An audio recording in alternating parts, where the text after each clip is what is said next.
Welcome to my channel. Subscribe, listen, and enjoy my stories every day.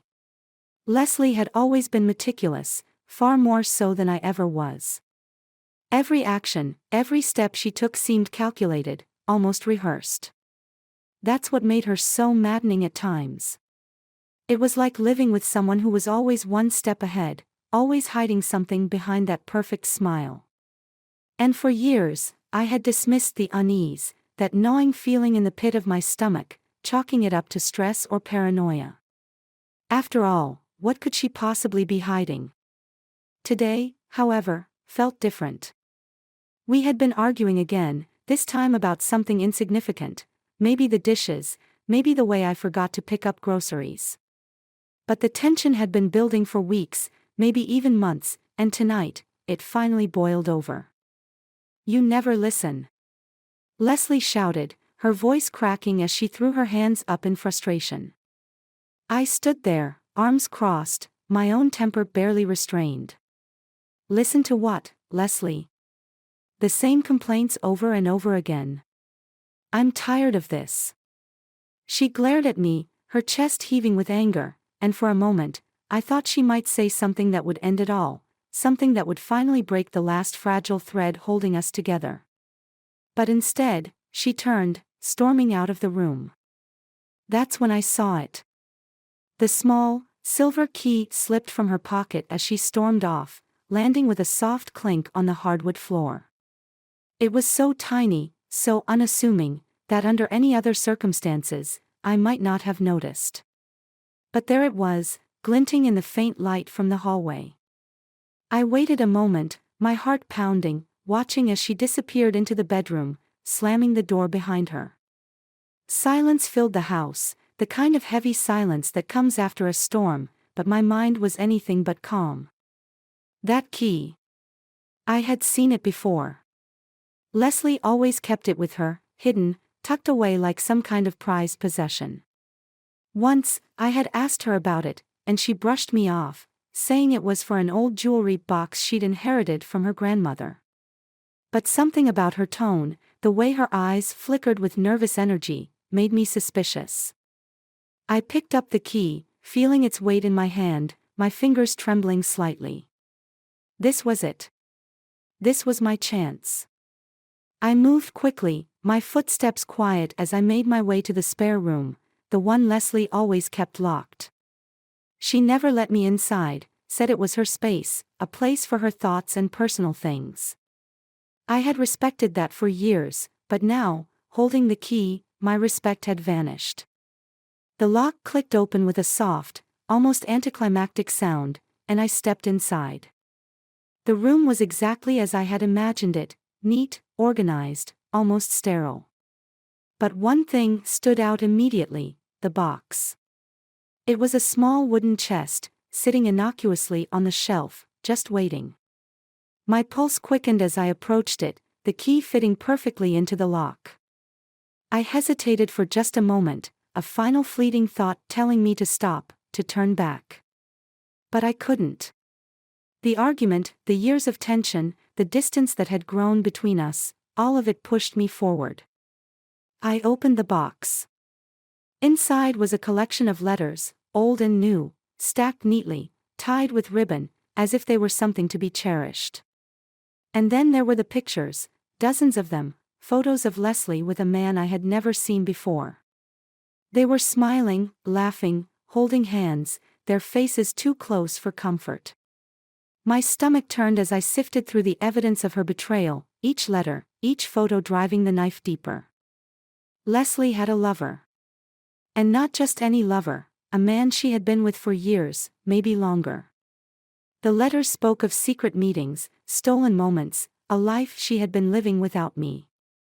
The photos told a story of intimacy, of love, of everything she had taken from me and given to someone else.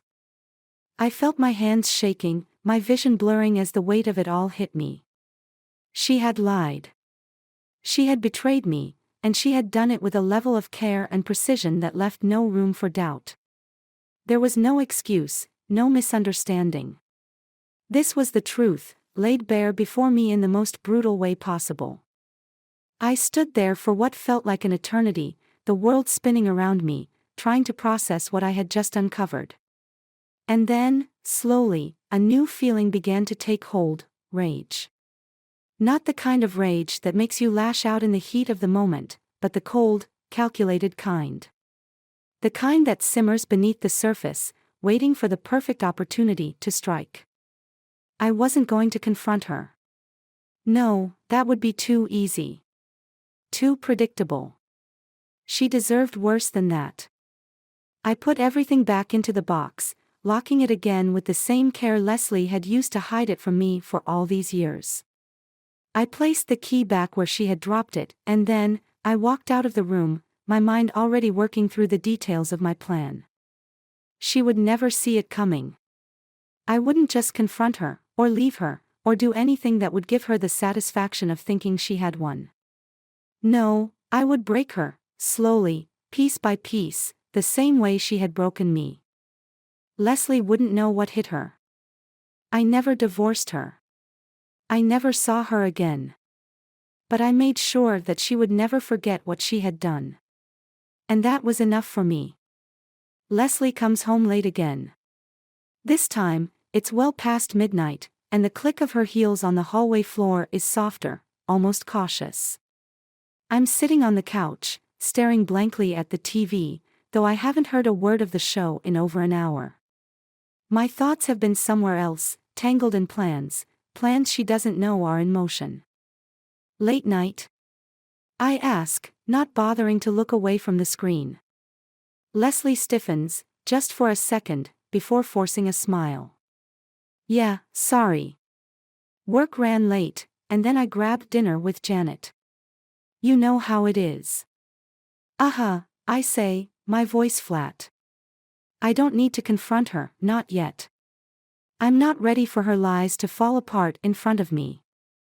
I want her to feel comfortable, secure in her deceit. That's part of the plan. She's a professional at hiding things, but now, so am I. She leans over the back of the couch and kisses my cheek, the scent of perfume, one I didn't buy her, lingering in the air between us. I can smell the lie on her, feel it in the way her hand brushes against my shoulder like she's doing something out of habit, not love. You look tired, she says, her voice carrying that faux concern that I've grown used to. You should get some sleep. I will, I reply, still not turning to look at her. You too.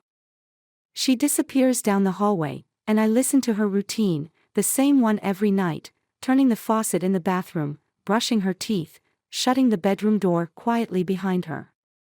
It's all so perfectly rehearsed. As soon as I hear her settle into bed, I stand and move to the window.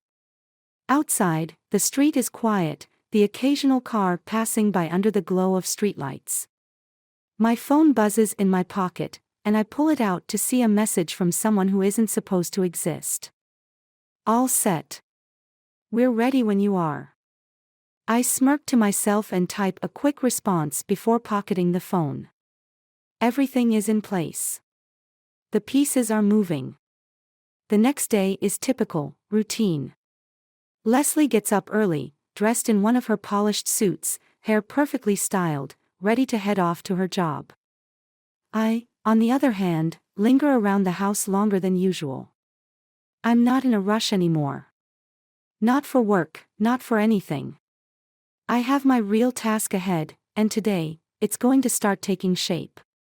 As she's grabbing her coffee from the kitchen, I casually approach, leaning against the doorframe. How's work going? You've been putting in some long hours lately. Leslie doesn't miss a beat. She flashes me that practiced smile and shrugs. You know how it is, love. Busy as always. But I'm handling it. Glad to hear that, I say, my tone nonchalant, as I stir my coffee. Maybe we should get away one of these weekends, take a break from all the chaos. Just the two of us. She hesitates, just for a fraction of a second, before nodding. Yeah, maybe. That sounds nice. I can see the wheels turning in her mind. She's probably already trying to figure out how she can rearrange her secret life to make room for a weekend trip with her husband. The thought almost makes me laugh.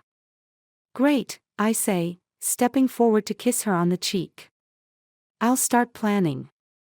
As she leaves for work, I watch from the window. The moment she's out of sight, I grab my phone and dial.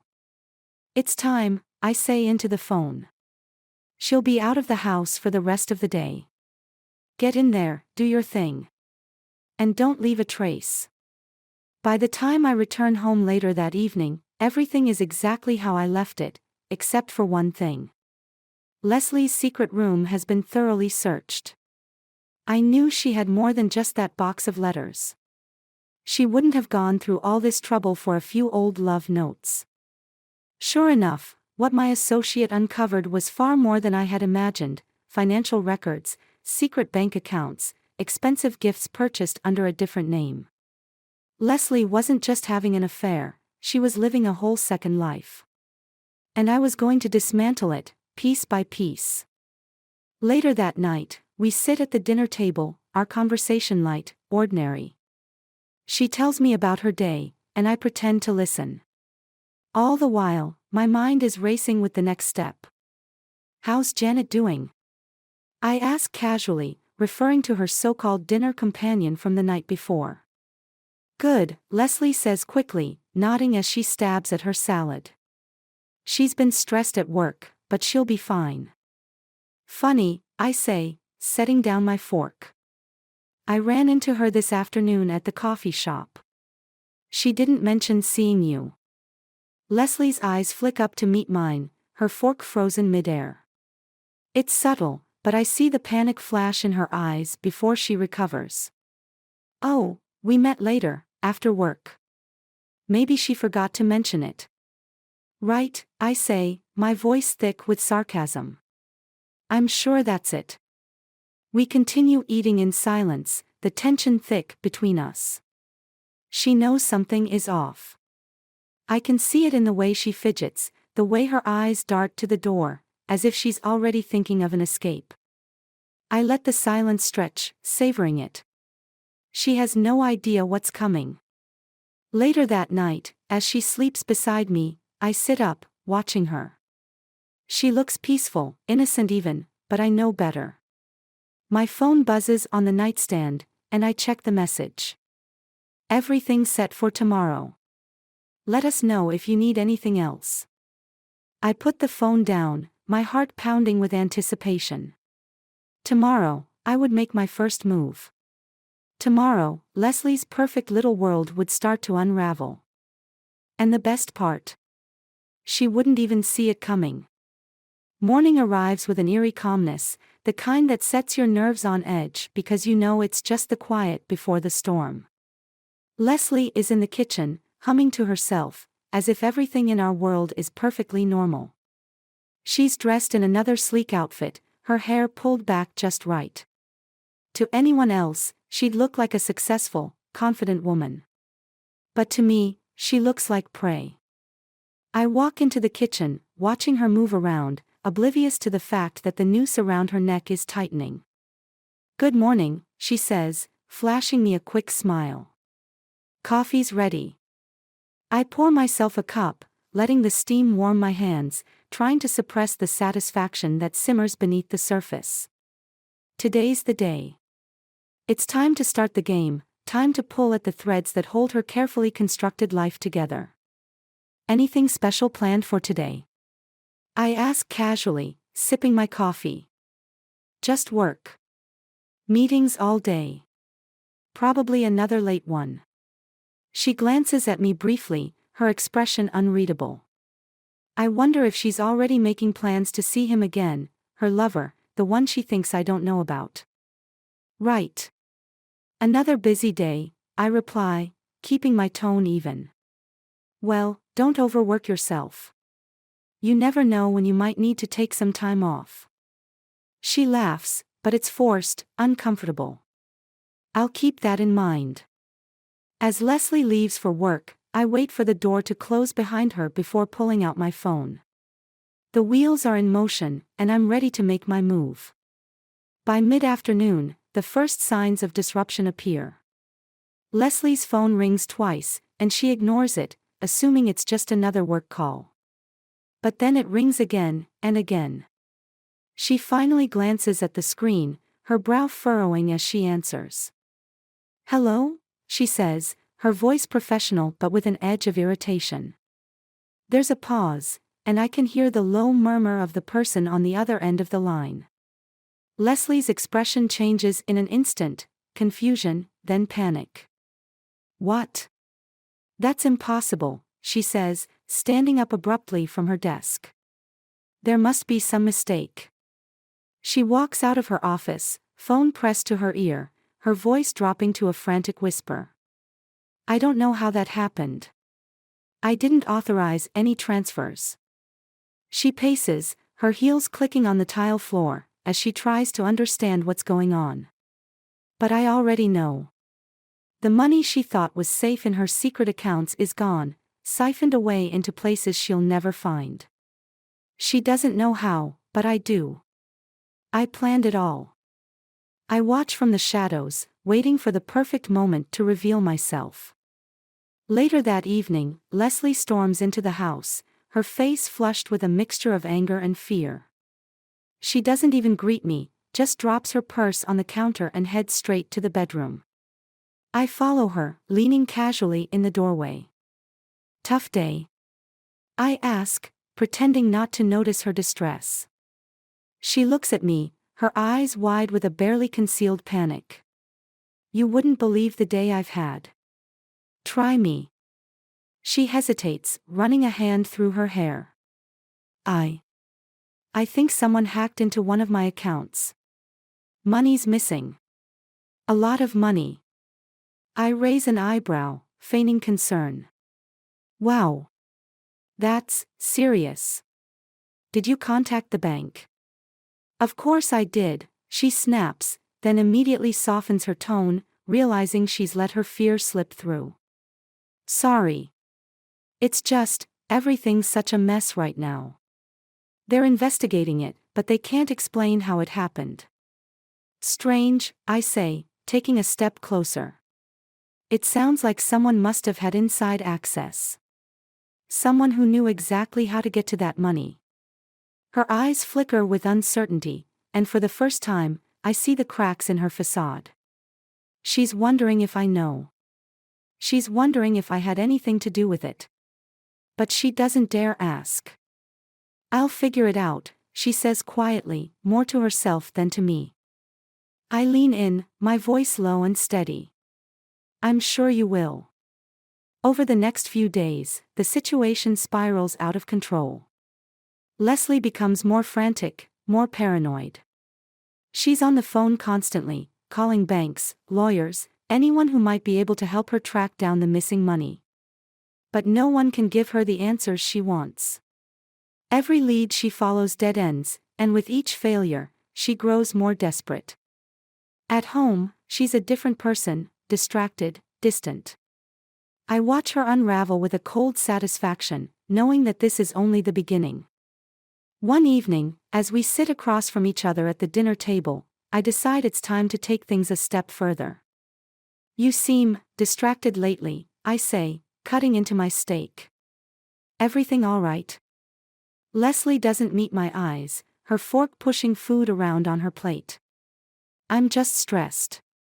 Work's been crazy, and this whole money thing, it's all too much." I set down my knife and fork, leaning forward slightly. "Is there something you're not telling me?" Her head snaps up, her eyes narrowing. "What do you mean?" "I mean," I say, my tone careful, "it feels like you're hiding something. Like there's more going on than you're letting on." Leslie's face pales, and for a split second, I see the truth flicker behind her eyes, the truth she's been trying so hard to keep buried. But she recovers quickly, shaking her head. "No. There's nothing. Just work stress." I smile, but it's a smile that holds no warmth. "All right. If you say so."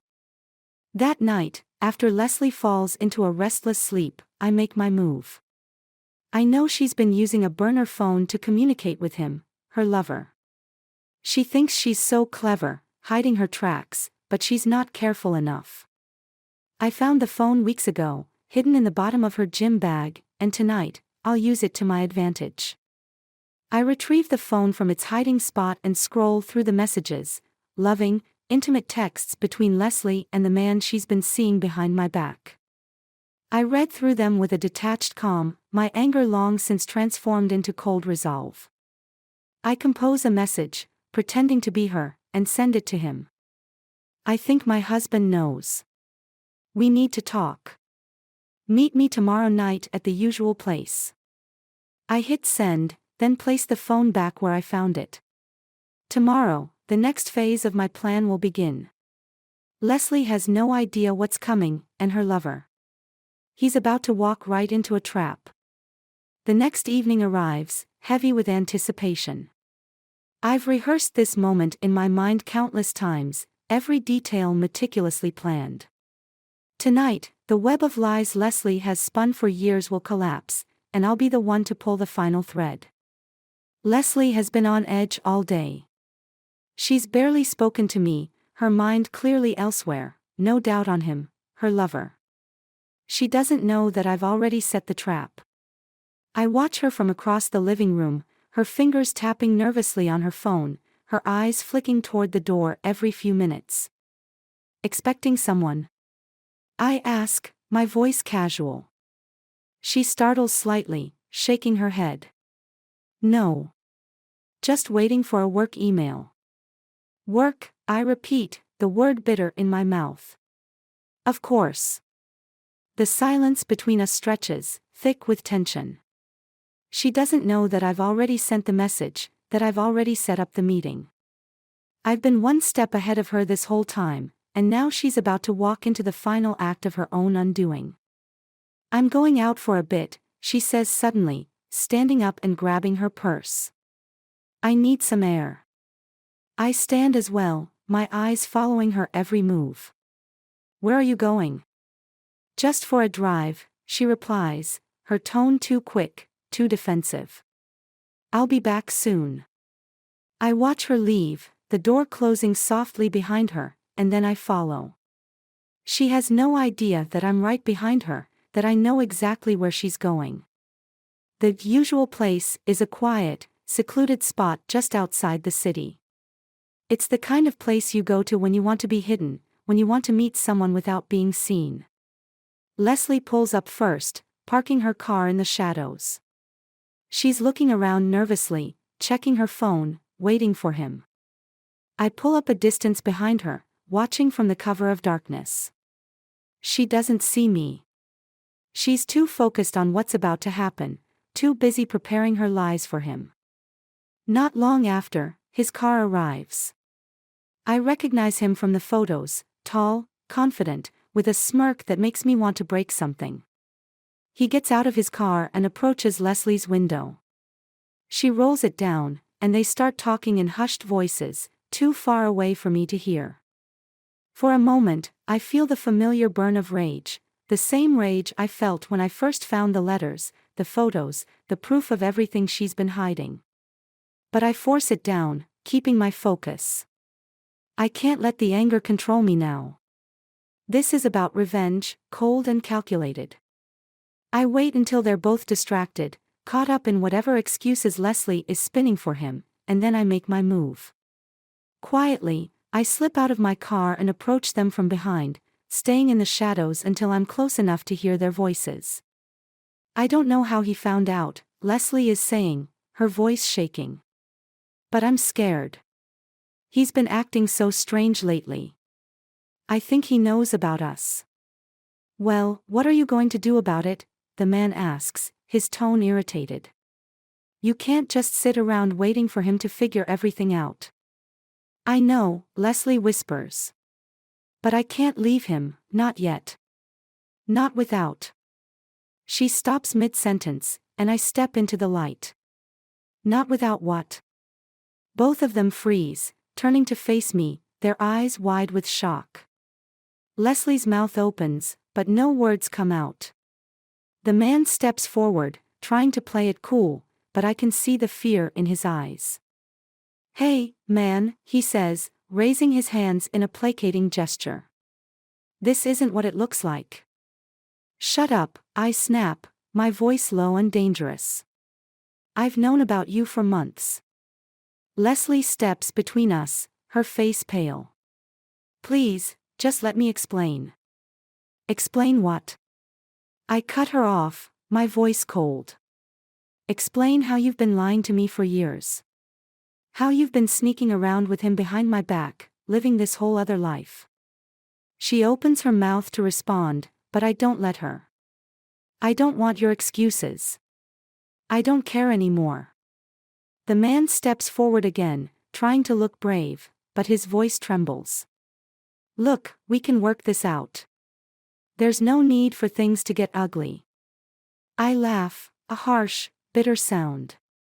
"Ugly? You think this isn't already ugly? You destroyed my life. Both of you." Leslie takes a step toward me, her eyes wide with panic. "Please, don't do anything rash. We can talk about this." I take a deep breath, the air cold in my lungs, and look at them both. "Oh, I'm not going to do anything rash. I've been planning this for a long time." Before either of them can react, I pull out my phone and tap the screen. Leslie's lover's phone buzzes in his pocket, and he pulls it out, frowning at the notification. "What's this?" he mutters, staring at his phone. He looks up at Leslie, confusion crossing his face. "Why did I just get a bank alert?"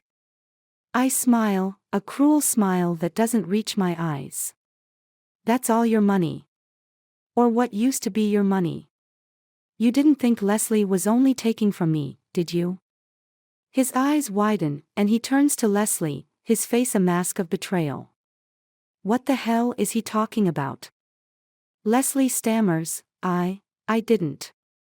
But it's too late. I've already exposed her. The money she was funneling from me wasn't the only betrayal. She was using him too, taking from him in ways he never saw coming. You were both playing the same game, I say, my voice low and menacing. And now, you're both ruined. The man lunges at Leslie, fury written across his face. You stole from me. Leslie backs away, terrified. I didn't mean for it to go this far. I was going to tell you. You were going to tell him. I cut in, stepping closer to them both. When? After you drained us both dry. The man turns to me, shaking with rage. You're a sick bastard. I shrug. Maybe. But I didn't lie. I didn't cheat. And I didn't betray the people who trusted me. Leslie tries to grab my arm, desperation in her eyes. Please, we can fix this. Just let us go. We'll leave, and you'll never have to see us again. I pull away from her, my expression cold. I don't want to fix anything, Leslie. I want you both to suffer. And you will. I turn my back on them, walking away as the chaos unfolds behind me. Leslie is screaming, the man is yelling, and I can hear the sounds of their world crumbling. I don't look back. I don't need to. Later that night, I sit alone in the house that now feels more like a tomb. Everything is quiet, but it's not the peaceful kind of quiet. It's the kind that comes after destruction, when there's nothing left to be said. I've taken everything from them, just as they took everything from me. But as I sit there in the darkness, I realize something. Revenge doesn't bring peace. It doesn't fix the past, or erase the betrayal. It just leaves you hollow. I never see Leslie again. I never hear from her lover. They're gone from my life, just as I planned. But in the end, the hatred, the betrayal, it's all that's left. And maybe that's the real tragedy.